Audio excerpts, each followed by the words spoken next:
অহাবাৰ নিৰ্বাচনত জিকিলে কম দামত মিঠাতেল দিম। হ্যাঁ, অহাবাৰ জিকিলে মিঠাতেলৰ দাম কমাই দিব। আপোনাক কমাব নালাগে, 400 টকাৰ চিলিণ্ডাৰ যদি আমি 1000 টকাত কিনিব পাৰিছোঁ, এই 80 টকাৰ মিঠাতেল আমি 500 টকাতেও কিনিব পাৰিম, কোনো অসুবিধা নাই। আপোনাৰ ইলেকশ্যন জিকিব নালাগে, আপোনাৰ মিঠাতেলৰ দাম কমাব নালাগে, আপুনি কিমান বঢ়াব পাৰে বঢ়াব। আমি মিঠাতেল খায়েই সৰুৰে পৰা ডাঙৰ হৈছোঁ।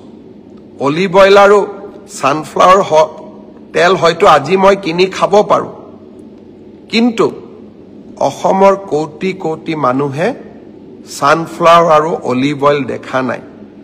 আমাৰ হাতত ব্ৰিটিছ পাছপৰ্টো নাই। আমাৰ ল'ৰা ছোৱালীক আমি ভাৰতৰ পৰা বিদেশীও বনাব নোৱাৰোঁ। বিদেশীক ভাৰতীয় বনোৱা এটা বেলেগ কথা, আইনগত পথেৰে, কংগ্ৰেছৰ দৰে নহয় লাখ লাখ মানুহক অসমত সোমোৱাৰ দৰ্জা খুলি দিয়া। কিন্তু ভাৰতীয় সন্তানক সৰু বয়সত আমি বিদেশী কৰিম, লগতে আমি মিঠাতেল বেয়া ছানফ্লাৱাৰ আৰু অলিভ অইল খাম, তেনেকুৱা ৰাজনীতি মই নকৰোঁ। মই আকৌ এবাৰ প্ৰতিশ্ৰুতি দিছোঁ। আপুনি ঠিকেই কৈছে, মিঠাতেল কিন্তু চবেই বেছি পচন্দ কৰে, কিন্তু তাৰ উপৰিও অলিভ অইল কিন্তু মাজে মাজে আমিও কিনি খাওঁ। কিন্তু সেইটো কথা নহয় যে অলিভ অইল দেখা নাই বা অলিভ অইলৰ কাৰণে আমাৰ ব্ৰিটিছ পাছপৰ্টৰ দৰকাৰ হ'ব, সেইটোতো আপুনি কথাবিলাক মিলা নাই। কাৰণ অলিভ অইলটো ব্ৰিটিছসকলেও নবনায়, প্ৰত্যেক দেশতে অলিভ অইল বনায়।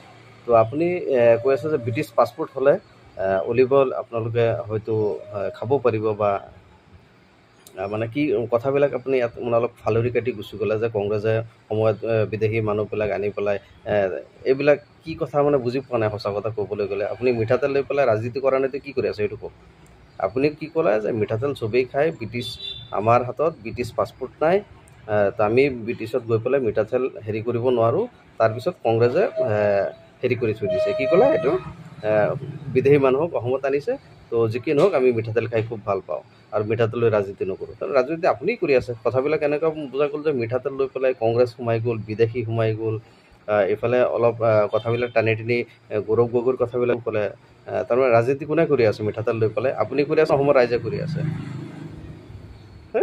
আপুনি কি সামান্য মিঠাতেল লৈ পেলাই 500 টকা লিটাৰ হ'লে কি অসুবিধা হৈ আছে?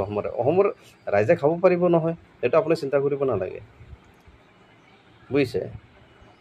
50 টকা দাইল যদি 150 টকাত খাব পাৰে, 400 টকাৰ চিলিণ্ডাৰ যদি 1000-1200 টকাত ল'ব পাৰে, মিঠাতেল লৈ পেলাই আপুনি কি যে ৰাজনীতি ষ্টাৰ্ট কৰিছে ভগৱানেহে জানে।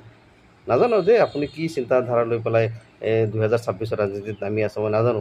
আপোনাৰ কনচেপ্টটো চেঞ্জ কৰক, সঁচাকৈ কনচেপ্টটো চেঞ্জ কৰক আপুনি।